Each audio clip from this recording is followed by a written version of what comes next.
ನಮ್ಮ ಸುಂದರವಾಗಿರ್ತಕ್ಕಂತ ಒಂದು ಸೌರ ಮಂಡಲ, ಸೋಲಾರ್ ಸಿಸ್ಟಮ್. ಎಷ್ಟು ಗ್ರಹಗಳವ? ಏವು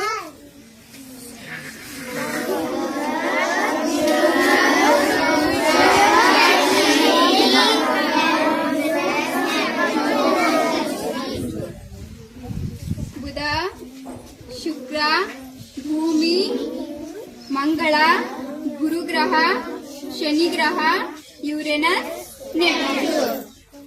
ಇವೆಲ್ಲ ಇಷ್ಟು ಗ್ರಹಗಳು ಏನ್ ಮಾಡ್ತಾವ? ಸೂರ್ಯನ ಸುತ್ತ ಸುತ್ತಾಗ್ತಾವ. ಬುಧ ಗ್ರಹ ಸೂರ್ಯನಿಗೆ ಸಮೀಪವಾಗಿರ್ತಕ್ಕಂಥ ಗ್ರಹ. ಈ ಬುಧ ಗ್ರಹ ಸೂರ್ಯನಿಗೆ ಸಮೀಪವಾಗಿರ್ತಕ್ಕಂಥ ಗ್ರಹ. ಚಂದ್ರ ಹೇಗೆ ಉಪಗ್ರಹ ಇದ್ದಾನೋ ಆಗ ಈ ಬುಧ ಗ್ರಹಕ್ಕೆ ಯಾವುದೇ ರೀತಿಯಲ್ಲಿ ಉಪಗ್ರಹ ಇಲ್ಲ ರೀ. ಎರಡನೇ ಗ್ರಹ ಯಾವುದು? ಶುಕ್ರ ಗ್ರಹ. ಈ ಶುಕ್ರ ಗ್ರಹ ಈವ್ನಿಂಗ್ ಸ್ಟಾರ್ ಅಂತ ಕರಿತೀವಿ. ಮತ್ತು ಈ ಸೌರ ಮಂಡಲದಲ್ಲೇ ಅತಿ ಬಿಸಿಯಾಗಿರ್ತಕ್ಕಂಥ ಗ್ರಹ ಯಾವುದು? ಶುಕ್ರ ಗ್ರಹ.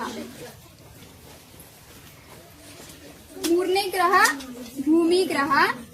ಭೂಮಿ ಏನ್ ಮಾಡ್ತದ? ಹಿಂತಿರ್ತಾವ್ರಿ. ಸೌರ ಮಂಡಲದಲ್ಲಿ ಎಲ್ಲಾ ಗ್ರಹಗಳು ಸೂರ್ಯನ ಸುತ್ತ ಹಿಂತಿರ್ತಾವ.